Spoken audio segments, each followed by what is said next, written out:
সুপ্রিয় দর্শক শ্রোতা, একজন আমাকে প্রশ্ন করেছেন, স্যার, ঝমঝমাঝম বৃষ্টির মধ্যে কনক্রিটিং করা যায় কিনা? যদি যায় তাহলে কিভাবে করব?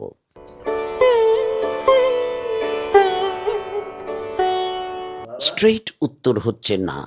তবে অল্প বৃষ্টির মধ্যে কনক্রিটিং করা যায়। টানা বর্ষণ থাকলে কনক্রিটিং করা যাবে না।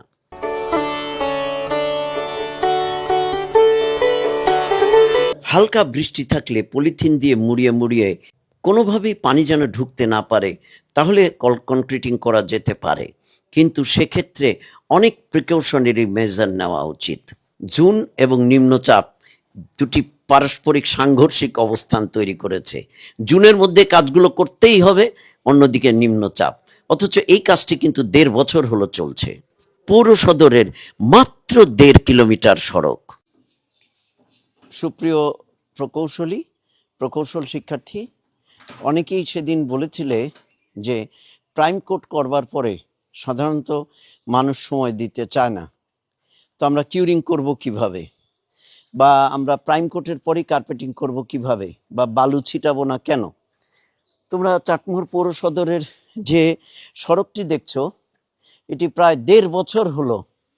এই দেখো, এখানে বাঁশ দিয়ে ব্যারিকেড করা আছে। 1.5 বছর হলো এটি নির্মাণ কাজ চলছে, এবং এটি নির্মাণ কাজ কোনোভাবেই শেষ হচ্ছে না। মাত্র কিন্তু 1.5 kilometre road, mind it, 1.5 kilometre road. 1.5 বছর ধরে আমরা করতে পারলাম না। এখন ঈদের আগে এই কাজটি তাড়াহুড়ো করে করা হচ্ছে। হ্যাঁ, হয়তো রাত জেগে এগুলো ঢালাই করা হয়েছে। দেখো কিভাবে চলতেছে, এই ঝমঝম বৃষ্টির মধ্যে ঢালাই চলছে। আমি জানি না এই ঢালাইয়ের কোয়ালিটি কতটুকু মেনটেন্ড হবে। Why we are allowing this, I don't know.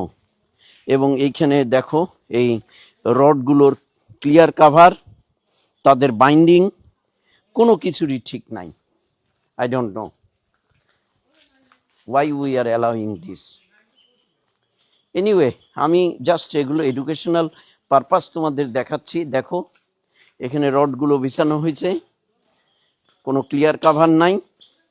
এইখানে আবার এই ধরনের জোড়া কেন দেওয়া হলো তাও জানি না।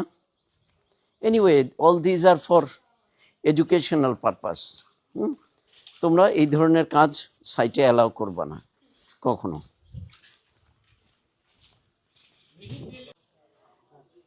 এই দেখো, এখানে কি ধরনের রিইনফোর্সমেন্ট।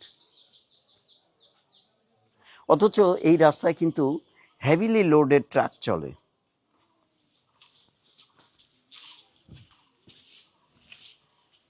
কনক্রিটিংয়ের খোয়া, বালি, সিমেন্ট সব যদি ভিজে যায়, কোনোভাবেই তুমি কনক্রিটের স্ট্রেংথ আনতে পারবে না। কেননা তোমরা জানো যে ওয়াটার সিমেন্ট রেশিওর সাথে কনক্রিটের একটা ইনভার্স রিলেশন রয়েছে। তাছাড়া পানির সাথে স্ট্রেংথের একটা ইনভার্স রিলেশন রয়েছে। সবাই ভালো থেকো। আল্লাহ হাফিজ। আসসালামু আলাইকুম। আদাব।